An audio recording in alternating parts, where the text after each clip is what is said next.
Yeah, and by the way, thanks, Lanique. Give him a hand, you guys, there on the live stream. That was super fun.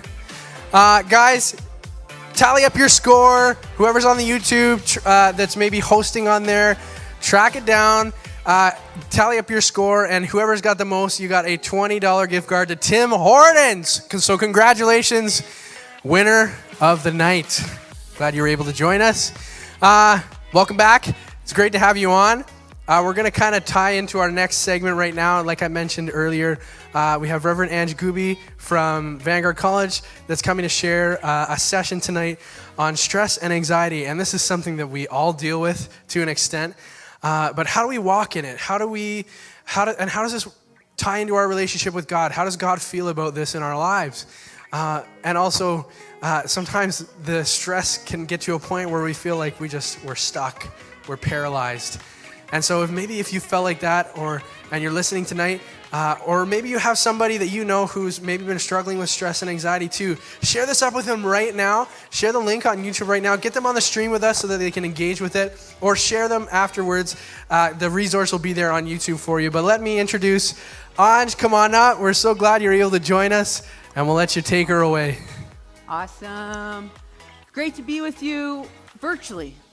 Be nice to see some faces. We've got some faces here in the room, but so good to be with you. And as Pastor Holt just said, I'm the campus pastor at Vanguard, and I love what I do. I get to journey alongside of students as they learn about God, learn about their calling of who God has created them to be, and learn more about themselves.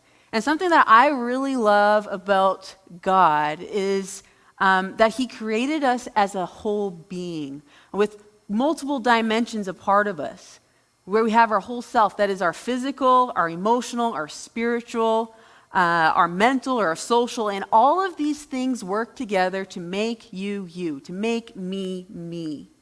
And we know, the obvious part, the physical, that we need to take care of those things. We need to eat well, we need to sleep well, exercise, so that we can take care of our body. But we also need to take care of these other things, our mental, our social, our emotional, our spiritual health.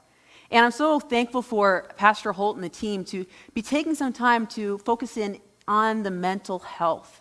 This is an area that we don't often speak about. So having an opportunity to come in and share with you guys about mental health, it definitely is dear to my heart, and a conversation that I have often with many of the students at Vanguard. Mental health is something that we all journey with. We all have mental health. There's some areas that we're doing well in, some areas that we probably need a little bit of help, a little bit of growth. But what is true of all of us is that we've all experienced stress and anxiety of some sort. So today, I'm going to talk a little bit about, what is stress? What is anxiety? And where is God, and what's his role in all of this? So first, let's just jump into what is stress. So stress can be many different things. It could be when you have a lot going on in your life. Say, your siblings are driving you crazy. Your parents are asking you to do all these kinds of chores. You got a big test tomorrow, and you haven't studied for it, and you just had a big fight with your friend. That would cause some stress. Maybe you have an important decision to make, an unexpected change in life, a big event coming up, or when something dangerous or terrifying happens to you. So how do we know if we are stressed? Well, people experience or deal with stress differently. It changes and affects our body and our mind, our feelings and behaviors. So let's just first think about, our body. If those moments when there's a lot of pressure, stress, sometimes people get headaches, and that's a sign of stress. Some people get the knots in your stomach where it just feels heavy, and you're just like, ooh, something is just not right. Or the butterflies where it's like, I feel kind of nervous or jittery. Or some people, they flush. I am one. And if I'm stressed or anxious, I get flushed. My cheeks go really red. Those are just a few things that one can experience when they're experiencing stress. Now, some people, when they're overwhelmed with stress, they might just bust out in laughter, that nervous laugh.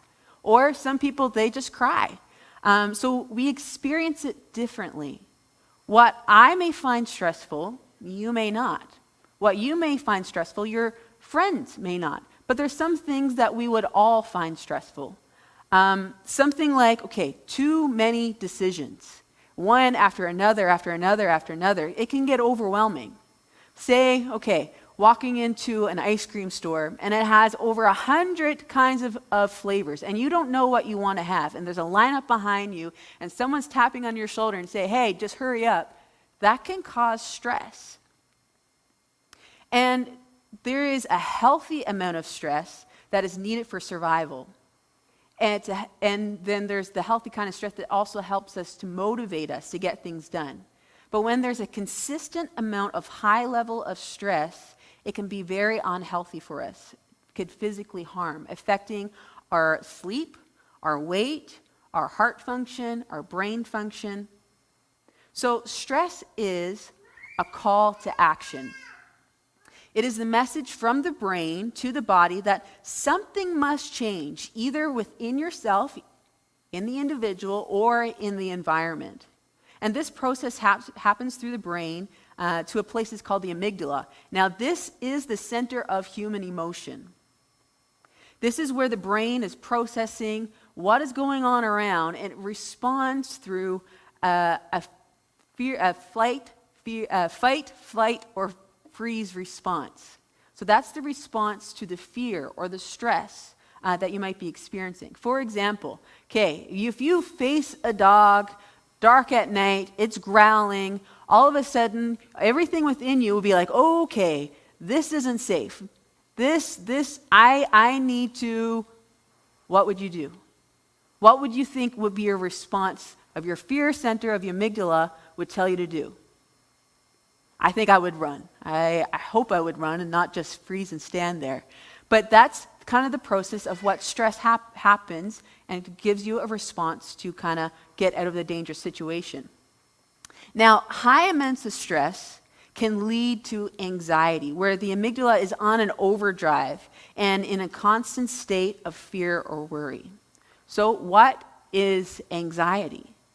It's an emotion characterized by feelings of tension, anticipation, uneasiness, nervousness, worried thoughts, and physical changes. So anxiety is a natural reaction that involves both your mind and your body. And it serves as an important basic survival function, much like stress. Anxiety is like the alarm system that is activated whenever a person perceives danger or the threat. So that's when your amygdala is just firing, there's something going on, I need to fight, flight, or just freeze here. So when the body and the mind reacts to danger or threat, a person feels the sensation of anxiety.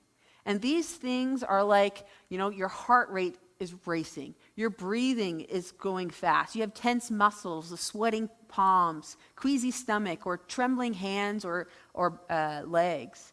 And these are caused by the rush of adrenaline and other chemicals that are going through your body to prepare you to make a quick response. And they can be experienced both mild or extreme. Extreme would be on the side of a panic attack. It's natural for a new or an unfamiliar or challenging situation to prompt feelings of anxiety or nervousness. For example, you have important test tomorrow. Or maybe there's a big date coming up. Or a major class presentation can trigger this anxiety. Although these situations don't actually threaten you or the person of their safety, they can cause someone to feel threatened by a potential embarrassment, worry about a mistake being made, worried about being fitting in, stumbling over your words, being accepted or rejected, or losing pride. Now, this pandemic has caused many to experience greater stress and anxiety due to the loss of normal function of life, of social engagement, where life feels like it's kind of in pieces. And anxiety is a typical emotion or feeling you may experience. And in saying this, not addressing it or working on how to healthily deal with what you're experiencing can be harmful, and is where healthy coping comes in. So what exactly is coping? Whether we realize it or recognize it as coping or not, we've learned how to cope with these stressful circumstances, situations that we've faced in our lives. Coping strategies are actions that we take to consciously or unconsciously deal with a stressful problem, difficult situations, or uncomfortable emotions like anxiety. There are unhealthy and healthy coping. An unhealthy coping tends to feel good in the moment, or it brings a temporary relief or comfort, as it may numb the pain or the feeling that you may have, the stress for that moment. But really, it doesn't change anything.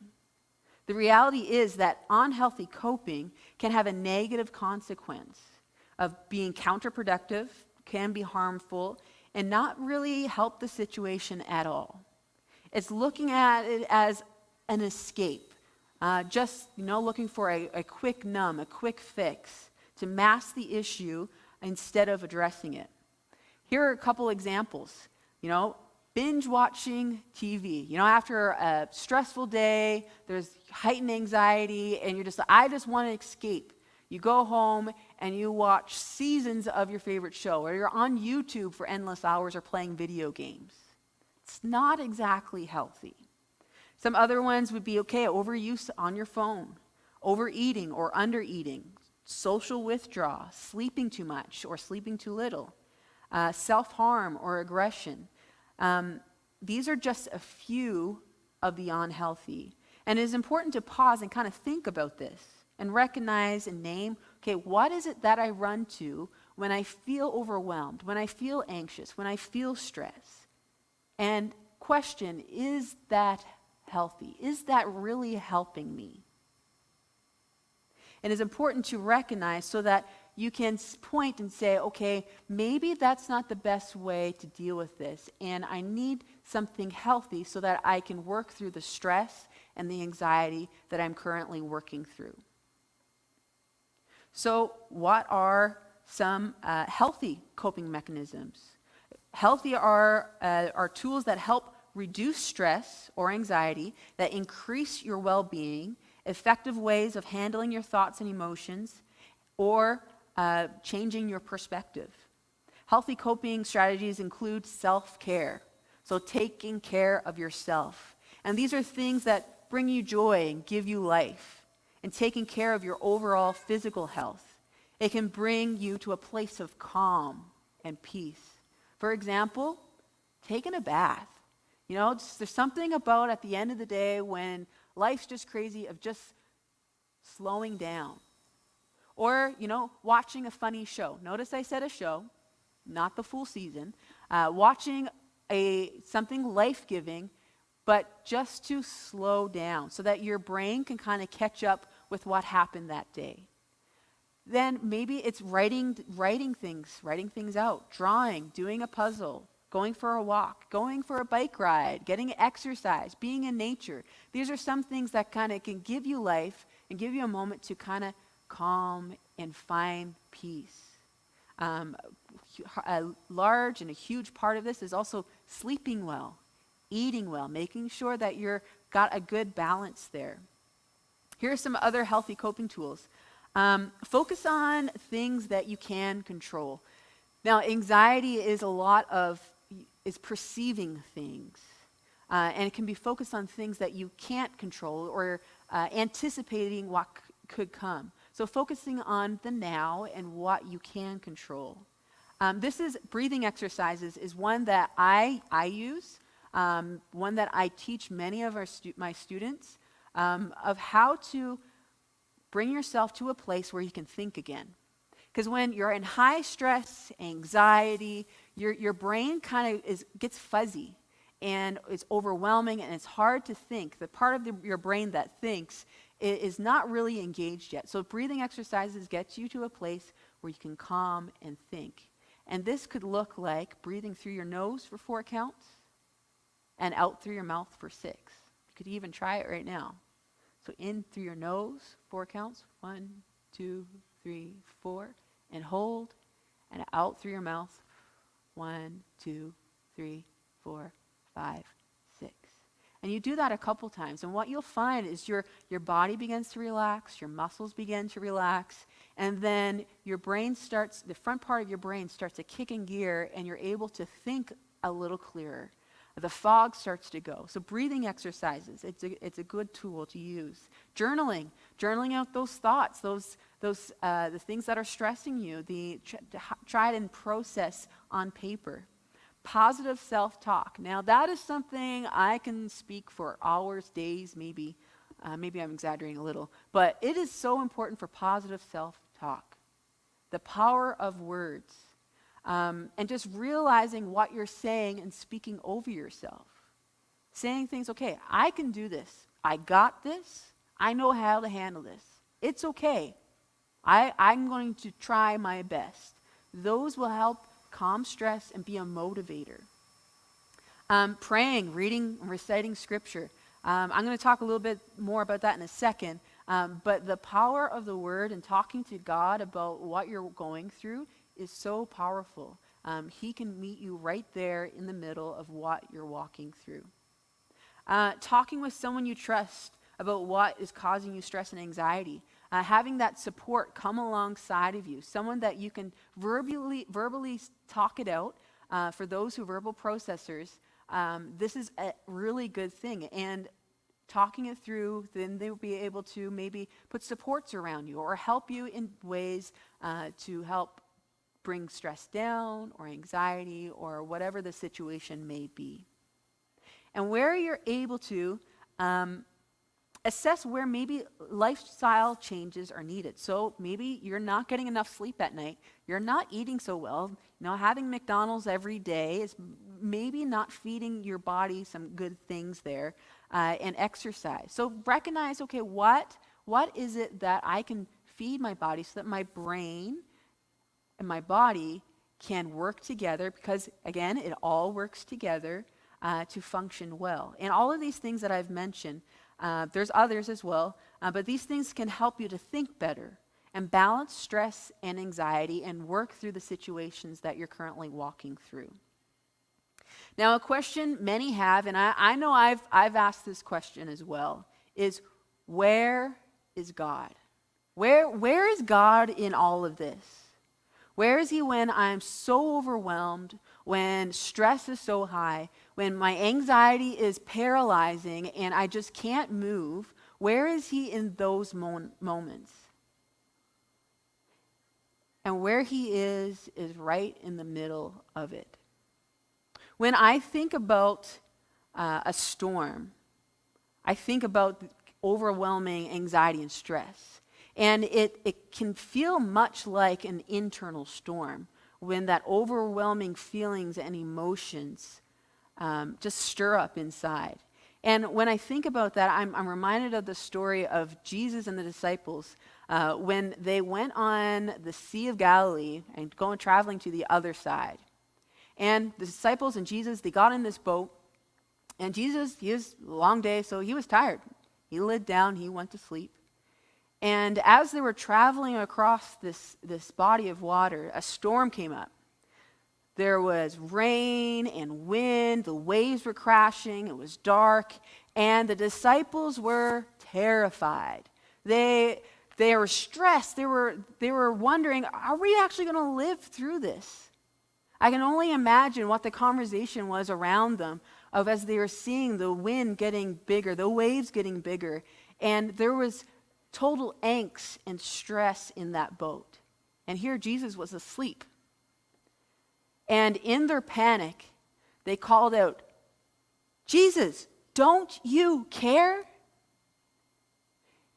I think in that moment, the disciples forgot who Jesus really is.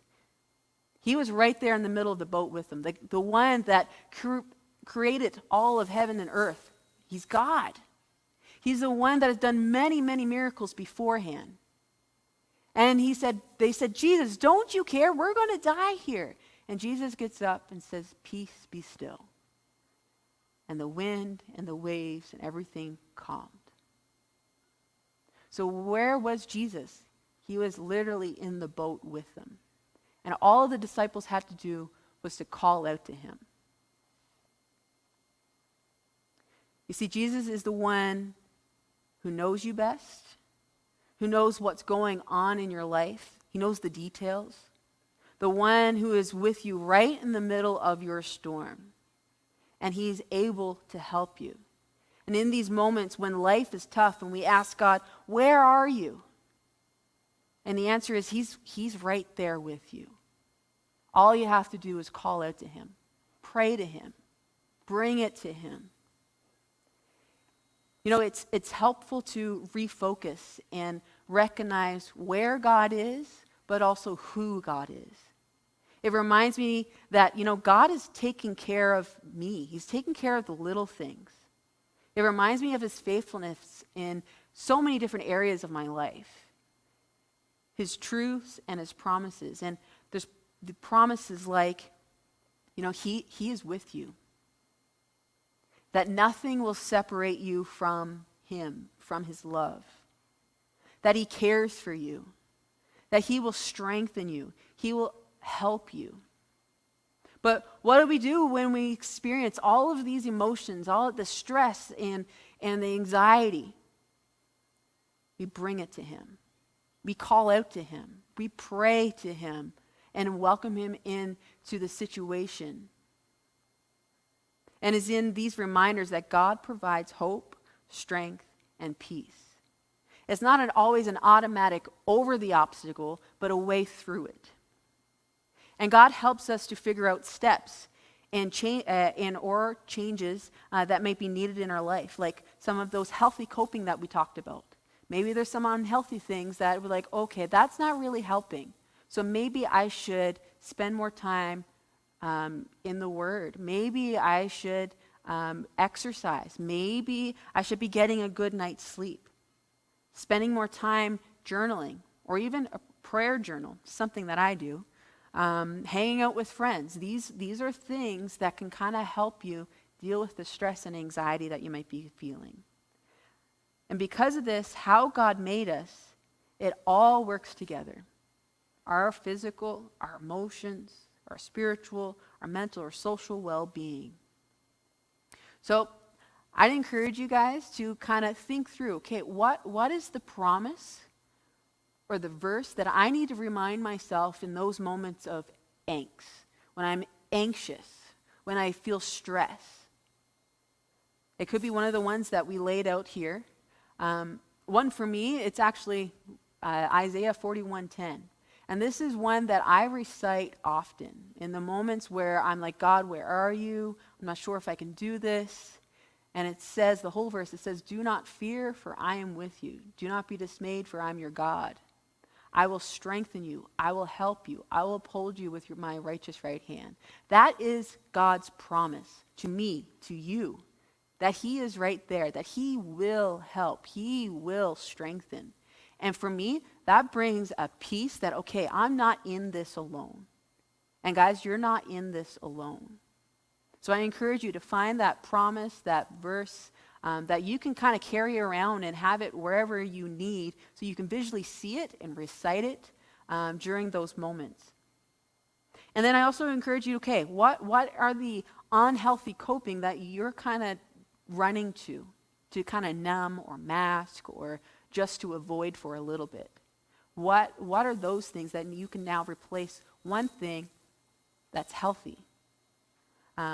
So you can implement when you feel stressed or anxious. It could be exercise, journaling, drawing, breathing, that breathing exercise we talked about. And just see how it may help. And I pray that it does. And I also encourage you guys, talk about it. Things that we don't talk about has more power. Bring it to the light and it will reduce its power. So Lord, I just want to pray for you guys before I pass it over to Pastor Holt again. But again, thank you for an opportunity just to be with you virtually, and I hope you grabbed a couple things to apply. So let me pray. God, I just thank you so much that you are with us. You are literally in the middle of the storm. You're in the boat with us. Lord, you know exactly each of our situations. You know each of the students and leaders that are in this video call. Lord, you know what they're walking through. And Lord, I just pray right now that you speak specifically to them, to their situations. And Lord, I pray that they may feel your peace, your perfect peace. And Lord, may you just help them to walk through the storms that they may be going through. And Lord, may you just bring peace.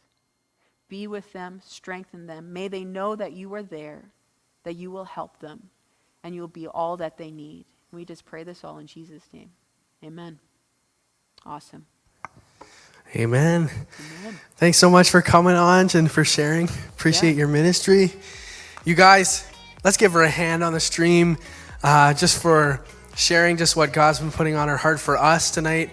Like I mentioned, share it with somebody that you're like, oh man, I know my friend's been struggling with this. I've been struggling with this. Hopefully this will be a great resource for you. And we want some time right now just to be able to ask some questions. And so hopefully you've saw the thing at the beginning when we started up the session.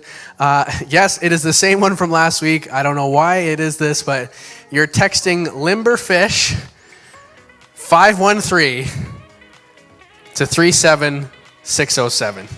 Yeah, it's okay. It's weird. It's fine. It's okay. You can judge. But if you have any questions right now,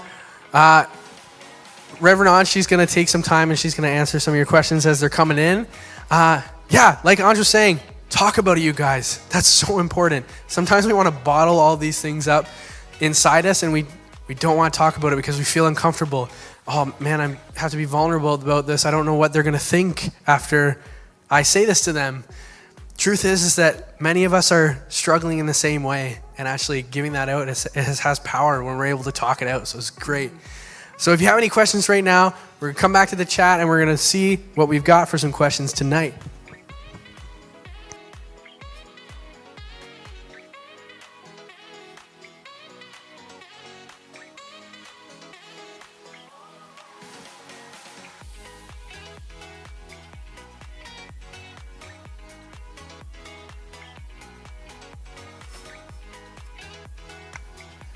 We got one question already.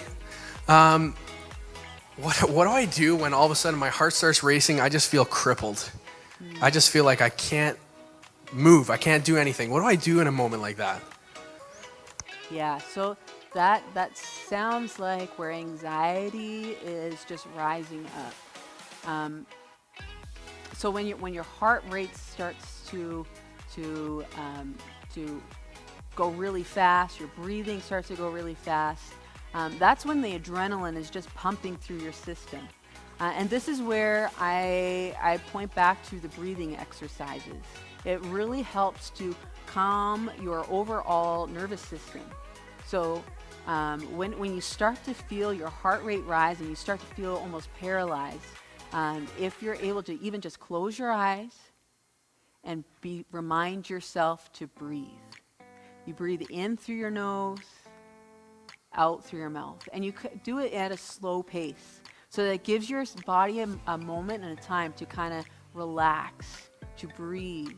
And it might take you a little bit, but in through your nose for 4, 5 counts and hold it, out through your mouth for about 6. And as you do that over and over, you'll start to feel your body kind of come back into rhythm. So that's one thing that you can do. Another technique, I'll just throw this out as well, is starting to count things that your senses. So what is something that you hear, something that you can feel, something that you can smell, something that you can touch, and something that you can taste. So bringing it to a different side of your brain to kind of focus in that direction. So these kind of exercises or techniques, it gives us a moment for your brain to relax, your body to relax, and to think. So that's a couple thoughts. Cool, thank you very much. How do I get motivated to change my coping methods. Binging shows is so easy. Oh, it's so true. You know, habits are healthy habits or good habits are created over 21 days. So that's intentionality of, okay, noting when you run to a TV show and binge watching shows. Recognize, okay, maybe I'm not going to watch a full season this time. Maybe I'm just going to watch a couple shows. And over time, you'll become more aware. Having an accountability, that is something that does help. Whether it's a family member or a friend, having someone to be like, hey, okay, I noticed that you're feeling a little stressed right now. Let's go for a walk before you go home. So you begin putting some of these healthy things as part of your day. So looking at, instead of running to a TV show, okay, what is one thing that you can do before you go to the TV show? So try it in slow increments, and have grace with yourself. You know, it's not going to be a automatic, okay, I got all these things, I got it done. But, you know, okay, I tried it, I binge watched another show. Okay, recognize it, and then look, okay, what is it, the next thing that I can do? How can I do it differently next time? Couple thoughts? Yeah, that's awesome.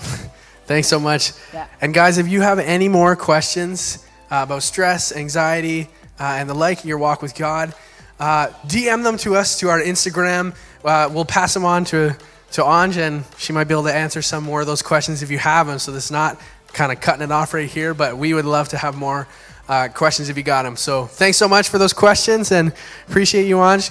Guys, thanks so much for joining us on the live stream tonight. If you're a new subscriber and you're checking out Revolve Youth, maybe you live in Edmonton, when things are getting a little bit better and restrictions are lifted, we'd love to have you in. You're a part of the family, and we just want to welcome you in.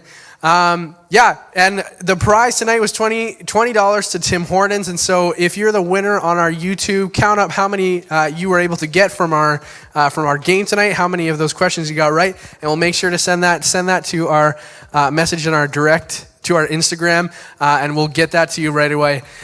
We are finishing up. That was part 3, and we've got part 4, our last part of our series, and we're going to wrap it up next week. And how can I walk with my friends in mental health? And I'm really excited to have our guest next week. But that's it for our live stream tonight. So glad you're able to join us, you guys, and we'll see you here, same time, 7 o'clock next week on the channel.